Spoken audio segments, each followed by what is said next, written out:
다시 새로운 4년을 시민 여러분과 함께 할 수 있게 돼서 정말 영광스럽습니다.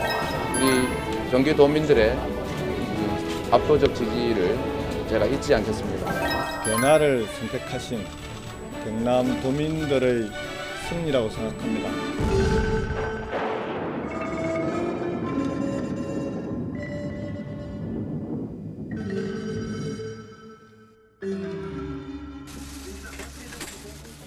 오늘부로 당대표직을 내려놓습니다. 대표직을 물러나 성찰의 시간을 갖겠습니다. 이 시대 제게 주어진 소임이 무엇인지 깊게 고민하겠습니다.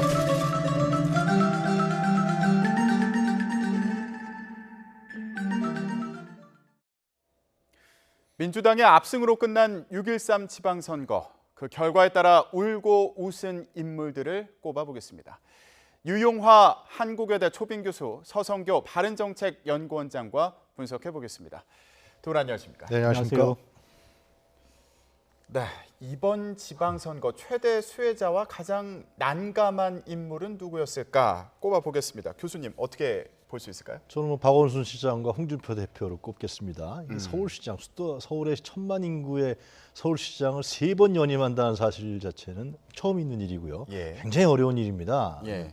그래서 박원순 시장이 이러한 자기 자신의 어떤 강점도 있었습니다만은 여러 가지 정치적 흐름들, 문재인 대통령 남북관계, 민주당의 지지율 이런 흐름과 함께 당선됐다라는 측면이 있고요. 그다음에 홍준표 대표는 지금 당대표를 사퇴하겠다고 하지만 저는 당대표 사퇴한다고 해서 과연 그 책임을 면할 수 있을 것이냐.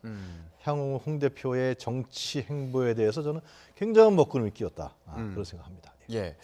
원장님은 어떻게 보십니까? 네, 직접 후보는 아니지만 최고의 승자는 문재인 대통령이고 최고의 패자는 홍준표 대표라고 볼 수 있겠습니다. 네. 어쨌든 간에 그 대선 1년 만에 치러지는 중간 평가 성격에서 압승을 거뒀기 때문에 앞으로 문재인 대통령 상당한 국정 동력을 안정적으로 얻을 것 같고요. 반면에 홍준표 대표는 책임을 지고 사퇴하게 됐습니다. 예. 반면에 후보들 중에서는 최고의 승자는 경남지사에 당선된 김경수 전 의원, 또 한 명은 무소속으로 제주지사에 당선된 원희룡 지사, 이 두 사람이 아무래도 여와 야에서 앞으로 상당한 기대주로 부각이 될 것 같습니다. 예. 저희도 이 인물별 기상도를 좀 그려봤는데 말씀해 주신 것처럼 자유한국당의 홍준표 대표, 그리고 또 저희가 꼽은 인물이 바른미래당의 안철수 후보, 이렇게 좀 흐름이 아닐까 이런 생각을 좀 해봤습니다. 홍준표 대표 같은 경우에는 결국에 뭐 대표직을 사퇴했습니다. 책임을 져야 되는 그런 상황이었던 거죠. 이 홍 대표가 이번에 지방선거에 하여튼 영향을 미친 거는 굉장히 크죠. 그러니까 한국당이라는 자체의 어떤 국민들의 불신도 있었지만 그 제1야당의 대표로서 홍 대표가 심지어 뭐 후보들도 오지 말라 그러고요. 그리고 정치권에서는 민주당의 선대위원장이라는 얘기까지 하지 않았습니까? 예. 그래서 홍준표 대표의 특유의 막말 문제 논란, 그리고 그 어떤 그 이데올로기적 측면에서 봤을 때 상당히 그 냉전 반공주의적, 특히 저는 남북 관계 부분에 있어서 홍 대표의 그 워딩이 굉장히 국민들로부터 아주 그냥 유리되는 측면들이 강했다고 생각이 들거든요. 이러한 부분들, 그리고 이제 홍 대표의 어떤 공천에 대한 문제, 당에서의 통합을 제대로 이루지 못하고 뭐 사천 논란, 뭐 중진들이 선대위 중진 회의를 하자 그래도 거부한 문제, 어떤 이런 독단적인 결단 이런 부분들이 아마 한국당의 기존 어떤 구태 이미지하고 결합해서 더욱더 이 보수층뿐만 아니라 유권자들에게 아주 악영향을 미쳤다. 네. 그런 생각이 듭니다. 예. 결국에 홍준표 대표가 자유한국당을 TK 당으로 만든 거 아니냐, 뭐 이런 지금 지적도 나오고 있는데, 탄핵으로 정권이 갑자기 교체가 되고요. 지금 이제 1년 넘어가는 시점에 정권 심판론으로 선거를 치르는 게 좀 부적절했던 거 아니냐, 이런 지적도 있습니다. 네, 아무래도 야당 입장에 봐서는 역부족일 수 있습니다. 역대로 보면 대통령 집권 이후 1년 차에 이루어지는 선거는 대부분 집권 여당이 승리를 했습니다. 그럼에도 불구하고 홍준표 대표의 책임론을 거론하지 않을 수 없는데 작년 대선 때 구원 투수로 등장한 이후에 이 보수 자유한국당을 쇄신하지 못했던 그 책임에서 자유롭지 못하고요. 그다음에 이번 지방선거를 결국은 전략적으로 접근하는 데 실패했다고 볼 수 있습니다. 왜냐하면 이번 지방선거는 어쨌든 간에 문재인 정부 1년 차지만은 그래도 민생 경제가 상당히 어려운 상황 아닙니까? 예. 이런 면에서 중간 평가론을 내세우면서 문재인 정부의 독주에 대한 어떤 심판 성격을 구도를 짰어야 되는데 중간에 혼선이 빚어지면서 이게 정권에 대한 심판론이냐 아니면 지방 인물론이냐 그러니까 혼선을 자초했는 측면이 없지 않아 있고요. 예. 또 아까 말씀하신 대로 본인의 막말과 또 처신 인식의 상당한 국민 정서와 동떨어진 그런 걸로 국민 비호감을 상당히 샀지 않습니까? 최근에는 여론조사가 잘못됐다. 네. 이런 식으로 계속해서 호도해 왔는데 결국은 여론조사 결과대로 선거 결과가 동일하게 드러나지 않았습니까? 예. 이런 정도로 홍준표 대표의 인식에 문제가 있었기 때문에 야당으로서는 텃밭인 영남권에서 선전할 수 있었음에도 불구하고 패배한 책임은 홍준표 대표가 져야 한다라고 봅니다. 아까 교수님 같은 경우에는 그 공천 문제도 거론을 해주셨는데 지금 공천했던 인물들이 대부분 고배를 마셨고요. 유일하게 지금 민주당 후보를 내지 않은 지역이죠. 예, 김천 재보궐선거 여기에서만 승리를 했습니다. 이거 어떻게 봐야 됩니까? 거기도 493표 차이로 신승했습니다. 출구조사에서도 오차범위였었고 그 지역도 사실상 텃밭 아닙니까? 근데 무소속 후보한테 아주 고전을 했어요. 예. 거기만 해도 안 됐으면은 이제 재보궐선거에서 영석이 될 뻔했는데요. 실제로 송파울의 배현진 전 MBC 아나운서 또 예. 천안갑의 길환영 전 KBS 사장 이런 분들을 했지만 사실 천안갑도 사실상 한국당이 상당히 유리한 지역이었단 말이죠. 기존에 거기가요. 구도심이고 그리고 배현진 전 아나운서 같은 경우도 송파울도 실제로 기존에 한국당 구여권이 상당히 승리를 했던 지역이었는데 이런 곳에서도 어떤 그 선거와 좀 다른 뭔가 이 시대 흐름과 맞는 그런 인물들을 공천한 것이 아니라 중요한 건 홍 대표의 공천에서 당내에서 가장 볼멘 소리는 왜 당신하고 개인적으로 가까운 사람들을 하냐. 이게 사천을 하는 게 아니냐. 공천이라는 건 투명성과 객관성 그다음에 경쟁력이 있는 사람을 해야 되는데 이런 부분에 대한 공공적이고 공적인 논의들이 좀 많이 결여됐다라는 측면들이 있었던 거죠. 예. 그리고 이제 더 이제 좀 공천의 악수는 뭐였냐면은 일각에서 그 당시에 이제 올드보이라고 그랬는데 그 올드보이라는 부분이 이제 좋은 말과 나쁜 말 겹치는 부분이 있었겠죠 실제로. 근데 그것은 뭐냐면 나이를 뜻하는 게 아니라 제 생각에는 뭔가 정치에 있어서의 좀 뭔가 그 신선한 인물이 아니라 오래된 인물이라는 측면에서 아마 국민들이 비호감을 나타냈던 것 같아요. 예를 들면 뭐 김문수 서울시장 후보였던가 이인재 충남도지사 후보였던가 네.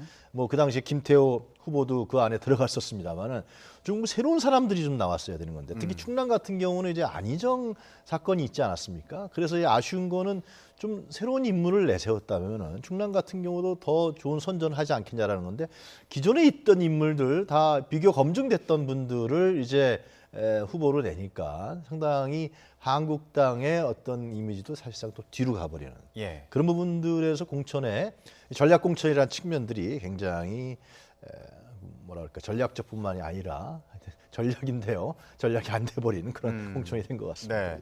지금 홍준표 이제 전 대표죠. 전 대표에 대해서 얘기를 해봤는데 바른미래당으로 가보겠습니다. 안철수 후보. 서울시장 선거에서 3위를 차지했습니다. 이거 어떻게 봐야 됩니까?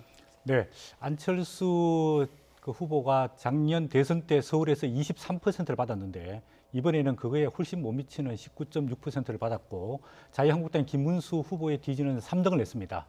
아마 정치적 상당한 위기에 봉착한 것 같은데요.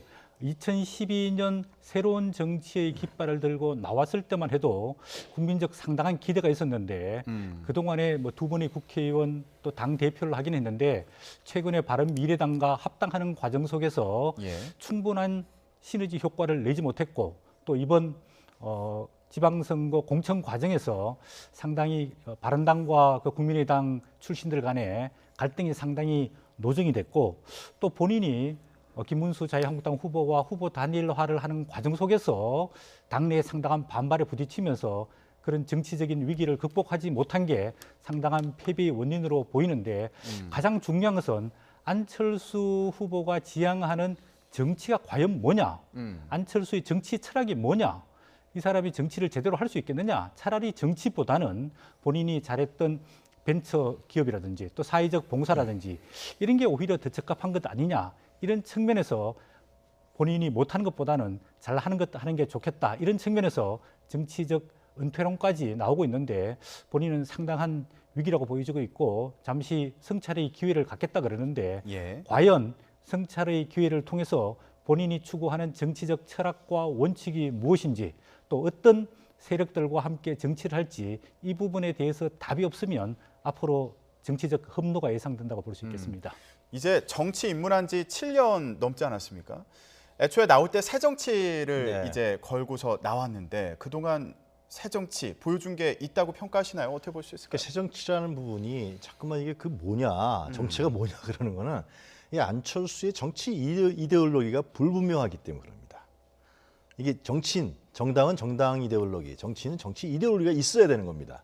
그걸 부정하면 안 되는 거거든요. 막연한 가운데, 막연한 실용 이런 부분들로 인해서 성공한 정치인을 저는 정당 한 번도 본 적이 없습니다. 예. 그러나 안철수 표 지금 정치의 그런 스펙트럼과 이념은 무엇이냐라고 했을 때 뭐 극중이라는 말을 한번 했지만 이번에 바른미래당과의 결합해서 봤지만 중도 오른쪽인지 중도 왼쪽인지 가운데인지 이런 부분에 대한 불분명한 태도를 계속해서 지속적으로 보여왔다는 측면에서 새정치의 모호함이 계속해서 드러난 측면이 예. 있죠. 근데 안철수 후보의 이번 지방선거를 통해서 드러난 가장 큰 한계는 뭐 원장님도 이제 애들러서 말씀하셨지만은 정치적 자질입니다. 자질 문제.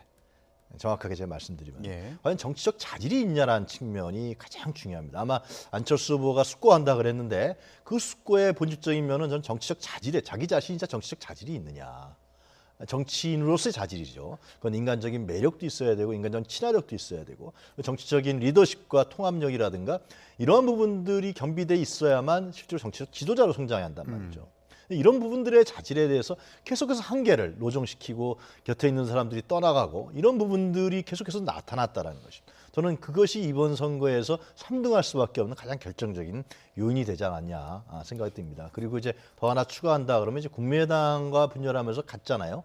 이제 바른미래당하고 결합을 했는데 실제로 국민의당의 지역적 기반들 사실상 호남 지역이 해서 국민의당이 성공했었는데 그 부분을 예를 들면 버렸든지 결렬했던 이런 부분들 속에서 과연 지역주의의 어떤 지역의 어떤 토대를 두는 그런 부분들에 대한 등한시 이런 부분도 이번에 안철수 후보가 3등을 할 수밖에 없는 또 폐인 요인 중에 하나 아니었냐 생각합니다. 예.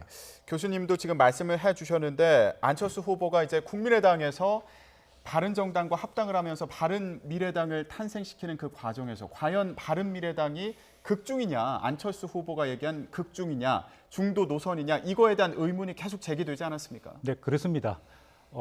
이제 보통 이제 정당의 통합이라는 것은 기본적인 가치와 철학, 정치 노선이 일치를 해야 되고요. 그다음 두 번째로는 그 노선에 따라서 조직적인 결합이 이루어져야 되는데 예. 바른미래당이 과거의 바른당과 국민의당 이 조직이 이원적으로 계속해서 운영이 돼 왔을 정도로 화학적 결합이 이루어지지 않았습니다. 그래서 국민들이 기대하고 있었던 뭔가 이 시너지 효과를 내면서 새로운 정치, 새로운 정당의 면모를 보여주기를 기대를 했는데 상당히 거기에 미흡했습니다.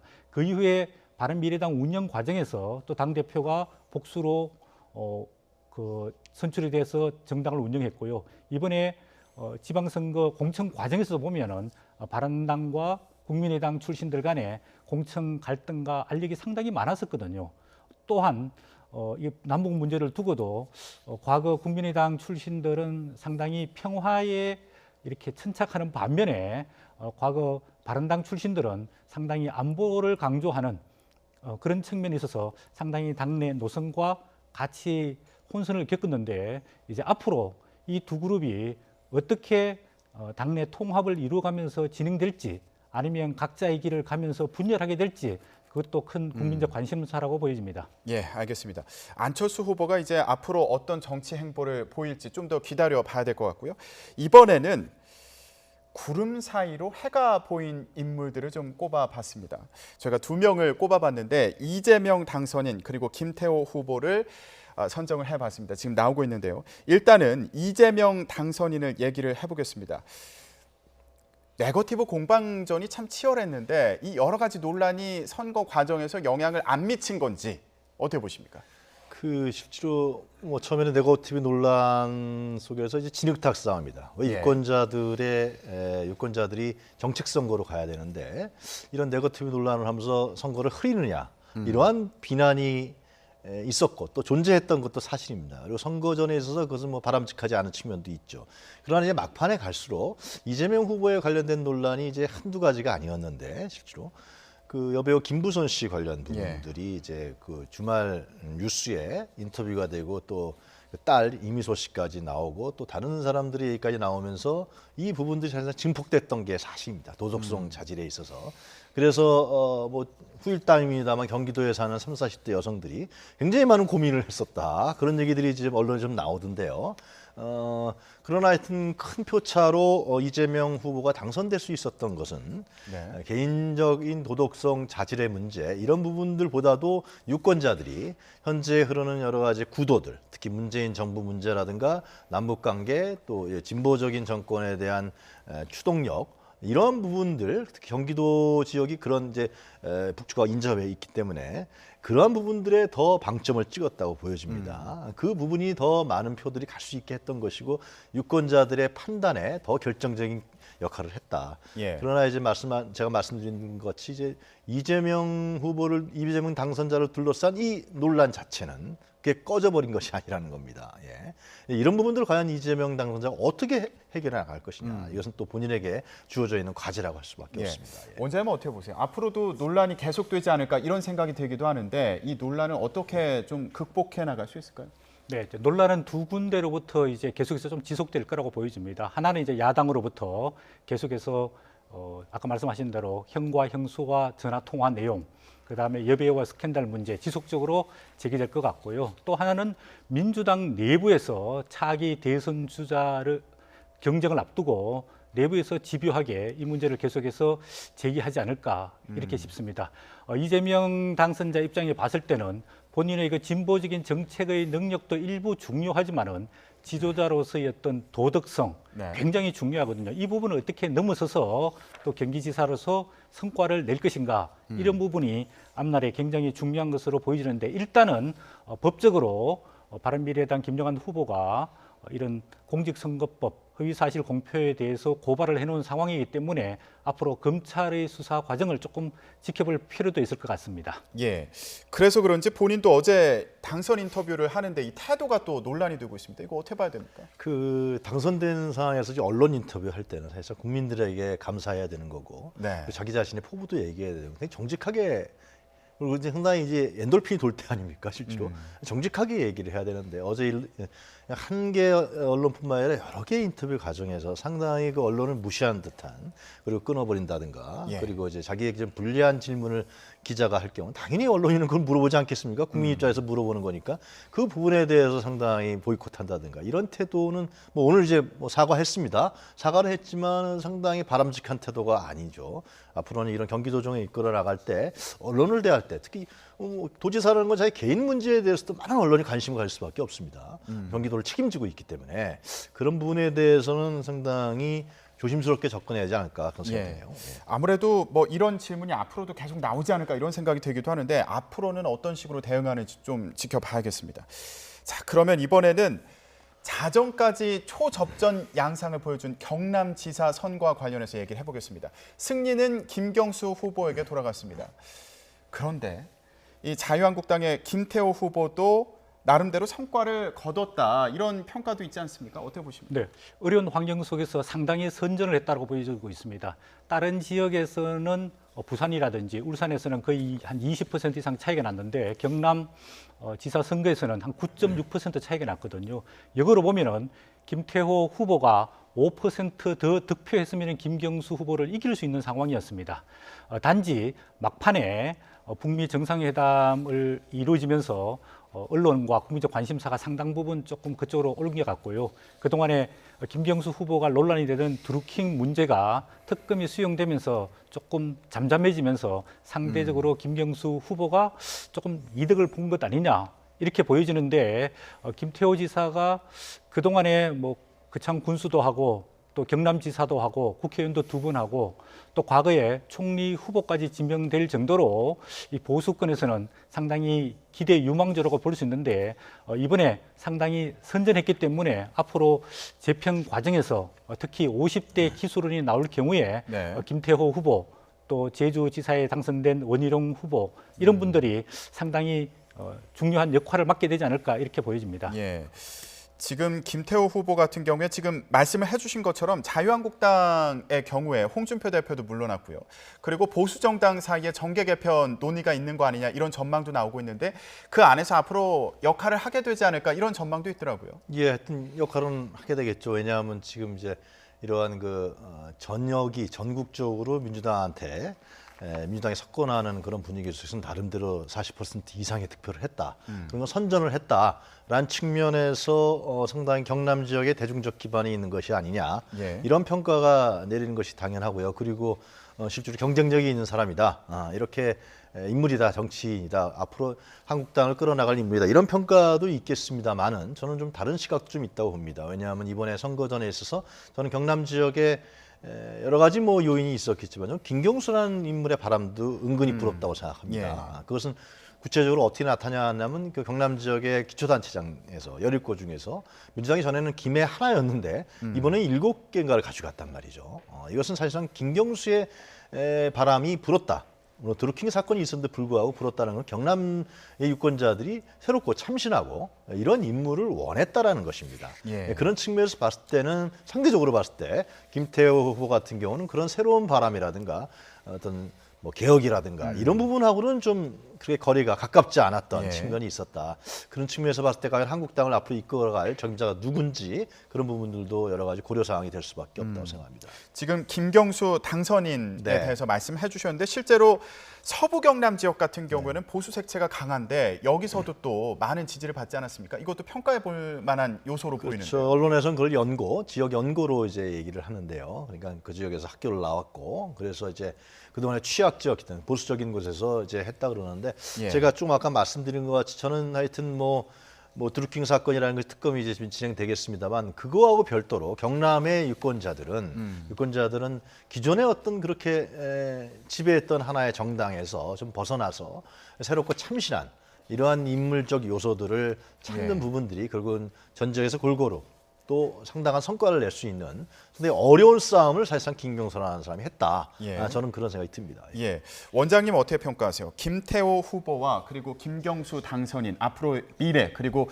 이번 선거를 통해 본 영향력 어떻게 평가하십니까? 네, 이번 그 경남지사 선거는 김경수 후보와 김태호 후보 개인 간의 인물 대결도 관심이 있지만은 결국은 문재인 대통령의 민주당을 대표하는 김경수와 또 자유한국당을 앞으로 대표하는 김태호 후보 간의 어떤 인물과 정당 대결이 굉장히 관심이 컸습니다. 예. 결국은 김경수 후보가 당선이 됐는데 그 당선의 이면에는 결국은 문재인 대통령이 경남에 좀 더 많은 관심을 가져달라. 또 경남 발전을 위해서 노력해달라. 이런 경남 유권자들의 기대가 상당히 포함되어 있는 것 같고요. 예. 김경수 그 당선자 입장에 봤을 때는 이제는 국회의원을 넘어서 경기지사를 하고 만약에 본인이 경남지사로서 성과를 내게 되면은 친문 진영의 핵심 인물로서 이제 대선 후보군에도 포함될 수 있는 그런 가능성을 전혀 배제할 수는 없다고 보여집니다. 예, 알겠습니다. 저희가 지금 경남지사 선거 결과를 두고 두 후보, 김경수 당선인과 그리고 김태호 후보에 대해서 얘기를 해봤는데 여기뿐만 아니라 부산과 울산 지역도 이번에 눈여겨봐야 되는 그런 지역입니다. 추미애 대표가 이렇게 얘기했더라고요. 부울경이 디비졌다 이렇게 얘기했는데 네. 지금 오거돈 부산시장 당선인 그리고 송철호 울산시장 당선인 이 스토리를 좀 짚어봤으면 좋겠어요. 그러니까 김경수 당선자도 그렇고요. 세 사람 다 공이 이제 노무현 전 대통령과의 특별한 인연이 있는 인물들입니다. 김경수 당선자는 뭐 잘 이렇게 알려져 있습니다만은 노무현 전 대통령의 가장 끝까지 부속실장으로서 같이 보좌했던 인물이고 이후에 네. 봉하마을도 지켰던 인물 아니겠습니까? 그런 측면에서 봤을 때 굉장히 그 가까운 사이다 알려져 있습니다만은 그 송철호 당선인이 상당히 좀 노무현 전 대통령과는 각별한 사이였죠. 그러니까 부산의 인권 변호사 3인방 중에 들어갔었고요, 실제로. 그리고 이 노무현 전 대통령과의 굉장히 가까운 뭐 문재인 대통령 절친이라는 표현까지 했는데 그러니까 노무현보다 더한 바보다. 그러니까 울산에서 이번에 9번째 된 사람 아닙니까? 실제로. 네. 그렇기 때문에 울산 지역에 여러 차례 다른 각종 선거에 출마했다가 떨어졌다가 이번에 이제 됐습니다. 그렇기 때문에 문재인 당시 이제 2014년도죠. 당시에 이제 문재인 대통령이 이 송철호 후보의 어떤 그 행사에 갔을 때 가장 원하는 게 뭐냐? 그러니까 이 송철호 후보를 당선시키는 것이다. 그럴 정도로 근데 이번에 하여튼 성과를 올렸습니다. 그런 네. 측면이 있고요. 뭐 오거돈 당선인은 마찬가지로 참여정부 때 해양수산부 장관을 했었고요. 예. 지난번에 무소속으로 했다가 이번에 다시 서병수 후보를 이긴 그런 케이스인데 세 사람 다 공이 노무현 전 대통령과의 인연이 각별하다. 그렇게 말씀드릴 수 있을 것 같습니다. 오거돈, 송철호 이 두 인물의 승리 원장님은 어떻게 평가하세요? 저는 그 노무현 전 대통령이 2009년 5월 23일 날 석을 했지 않습니까? 그 이후에 친노 정치 그룹들은 이제 패족이 됐다, 완전히 멸망했다. 이렇게 전충남지사 안희정 씨가 이야기를 했는데 그 이후에 2016년 총선 그리고 작년 대선 이번 지방선거를 거쳐서 완전히 부활해서 한국을 이제 정치를 주도하고 있다 이런 생각을 하고 그 이면에는 이런 큰 어떤 정치적 배경과 또 이 후보들의 개인적인 집요함 또 절실함 이런 것들이 상당히 작용을 했다고 보여집니다. 결국은 정치란 것은 본인이 이 국가와 사회를 위해서 가지고 있는 어떤 정치적인 가치와 원칙을 실현시키기 위해서 집요하게 노력하는 거 아닙니까? 그런 측면에서 오거돈 부산시장 당선자가 3번 낙선 이후에 4번째 이번에 도전해서 성공한 거나 송철호 울산시장 당선자가 7번 떨어지고 8번째 이렇게 울산시장에 당선되는 이런 기염을 토하게 됐는데 결국은 우리 정치인들이 본인이 갖고 있는 정치적인 소신과 철학과 원칙이 있으면은 이렇게 끝까지 집요하게 노력해야 된다는 어떤 반면교사를 얻을 수 있는 좋은 계기가 됐다고 보여집니다. 예, 지금 불경 지역에서 광역단체장 당선된 게 민주당이요. 네. 처음이니까 이게 또 의미가 있는 거 아니겠습니까? 네, 그렇습니다. 그러니까 이것을 뭐 지역주의 문제라고 하는 경우도 있고요, 분석하는 경우도 있고, 그러나 저는 이제 그걸 좀 다른 식으로 한국당이 상당히 움켜졌던 오랫동안 당선된 곳인데 한국당의 변화가 없음에 따라서 이 현재의 변화를 리드하고 주도하는 이런 민주당의 인사들이 당선된 것이다. 그렇게 보는 것이 정확하지 않을까 생각합니다. 예, 어렵게 이제 당선된 만큼 앞으로 얼마나 또 개혁적인 모습을 보여주는지 지켜봐야겠습니다. 자, 이번에는 저희가 맑음으로 분류한 인물들에 대해서 얘기를 좀 해보겠습니다. 먼저 박원순 서울시장 당선인에 대해서 얘기를 해보겠습니다. 3번째 당선이 됐습니다. 예. 이번에 그 민주당 당내 경선도 상당히 무사히 통과하면서 일찍부터 3선 도전에서 성공할 것이라고 예측되어 왔는데 본인이 큰 탈 없이 일단 당선이 됐습니다. 서울시장은 이제 3선 한 경우가 거의 없는데 이번에 박원순 시장이 3선 하면서 얼만큼 성과를 보여줄 수 있을지 그리고 그 성과를 바탕으로 해서 마침 서울시장 임기가 끝나는 2022년 대선에서 본인이 이제 출마를 하게 될지 관건이라고 보여지고 있고요.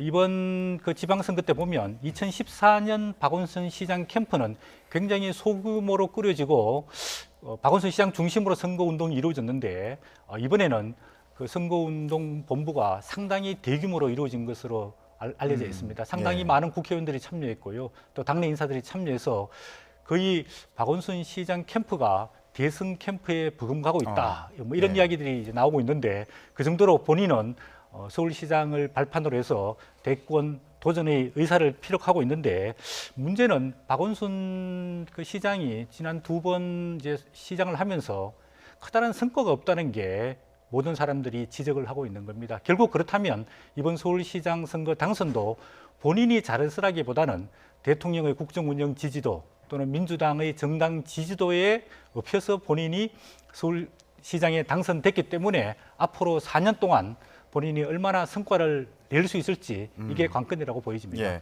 지금 원장님께서는 당선 배경에 대해서 조금 냉정하게 평가를 해주셨는데 교수님 어떻게 보십니까? 그 후보자들의 그 판단에서 가장 중요한 거는 이 시대 흐름이 어떻게 가고 있는지 그리고 시대 흐름에 자기가 어떻게 주시려고 대응하는지 사실상 그 선거에 있을 후보자의 가장 중요한 판단입니다. 저는 박원순 시장이 봤을 때는 뭐 이번에도 그렇고 지난번에도 그렇고 사회의 진보적 흐름들, 발전적 흐름 이런 부분과 자기의 캐릭터가 상당히 맞았다는 것이죠. 그리고 그 흐름을 계속 추동력으로 이끌어갔다. 그런 게 이제 뭐 정치인의 안목이다 우리가 이렇게 표현한 건데요.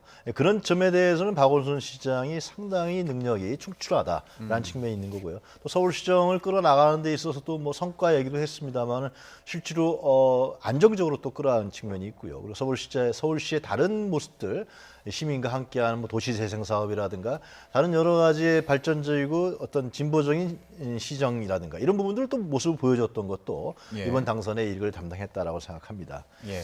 그러나 뭐 서 원장님이 지적하신 대로 나타났던 이번에 선거 과정에서 야당 후보들이 제기했던 미세 문제라든가 재개발 문제라든가 또 실업률 문제라든가 이런 부분들은 결국은 박원순 시장이 스럽게 해결해 나가야 되고 가장 중요한 건 제 생각에 도시 재생 사업이란 부분에서 아주 대규모 프로젝트를 박 시장이 제시했는데 그 부분들을 어떻게 잘 관철시켜 나가냐 4년 동안. 예. 이 부분이 이제 향후에 굉장히 중요한 문제라고 생각합니다. 원장님께서도 앞서 말씀해 주셨는데 이번 세 번째 시정 활동이 결국 대선으로 가는 어떤 발판이 될 것이냐 그렇지 않을 것이냐 어떤 시험대가 될 거다 이런 취지로 말씀을 해주셨거든요. 선거 과정에서도 이전에는 뭐 뚜벅이 우세 혼자 다녔는데 이번에는 그렇지 않았다 이렇게 평가를 해주셨고요. 교수님 어떻게 보십니까? 그렇습니다. 전에도 보면은 민주당은 별도로 했어요, 항상. 그것이 자기가 더 득표에 유리하다 그렇게 판단했었는지 모릅니다만. 그래서 민주당에서는 이번 경선 과정에 섭섭해하는 사람 사실 많았거든요. 근데 이번에 보면 자칭 민주당 야전사령관이라고 그러고요. 구청장의 유세를 도와주기도 하고.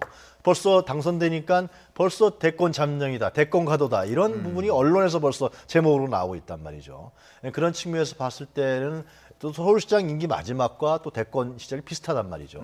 그런 측면에서 봤을 때는 하여튼 향후의 대권 가도의 하나의 중요한 디딤돌이 될 수밖에 없다 그렇게 볼 수밖에 없습니다. 자, 그러면 저희가 아까 맑음으로 분류한 또 한 명의 인물이 있습니다. 원희룡 제주지사 당선인입니다. 지금 범보수로 놓고 봤을 때는 유일한 당선자다 이렇게 볼 수 있는 상황인 거죠? 지금? 네, 대구 경북은 원래 자유한국당의 아주 절대적인 기반이기 때문에 이번에 뭐 겨우 당선되기는 했습니다만은 그래도 보수 중도 쇄신과 개혁에 결국 이제 원희룡 제주지사 당선자에게 관심이 몰릴 수밖에 없는 상황입니다. 원희룡 지사는 이미 서울에서 국회의원을 3번 했기 때문에 상당히 전국적 지명도와 인지도를 갖고 있는 상황이고요. 그동안 제주도 4년 동안 도정하면서 제주도를 뭐 친환경섬, 또 평화의 섬, 또 복지의 섬을 만들기 위해서 상당히 노력하면서 좋은 평가를 받고 있는 것으로 알려지고 있습니다. 그렇기 때문에 제주도에서 무소속으로 이번에 이제 2번째로 당선이 됐습니다. 앞으로 이제 보수 쇄신 개혁은 결국은 인물 쇄신이 첫 번째 과제입니다. 지금 자유한국당에 있는 대부분의 3선, 4선 국회의원들은 다음 총선을 계기로 해서 다 퇴진하고 40대, 50대 중심으로 재편을 해야 되는데 그 재편의 과정에서 결국은 원희룡 지사가 중요한 역할을 할 수 있을 것 같고요.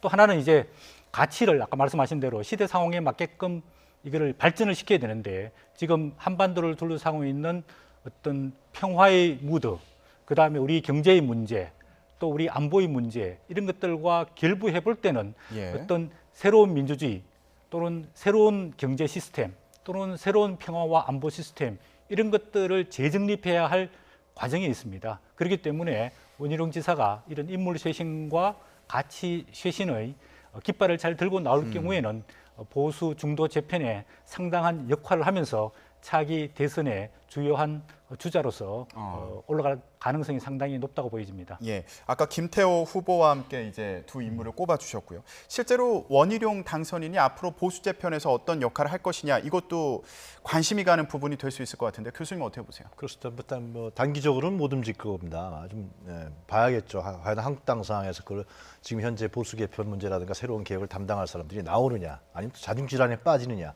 이런 부분인데 저는 이번 선거에서 야권에서 주의 있게 봐야 될 인물은 두 사람입니다. 그건 원희룡 무소속으로 당선된 원희룡 지사와 그다음에 대구에서의 재선에 성공한 권영진 시장이라고 봅니다. 권영진 시장도 86그룹 중에 한 명이거든요. 그 사람이 그렇기 때문에 아마 이런 부분으로 아마 야권의 중심 축들이 옮겨가지 않겠냐. 정상적이라고 하면 그런 생각이 좀 드네요. 예, 알겠습니다. 이번 6.13 지방선거 인물별 기상도를 저희가 살펴봤습니다. 앞으로 어떤 역할을 하게 될지 지켜보겠습니다. 오늘 말씀 여기까지 듣겠습니다. 두 분 고맙습니다.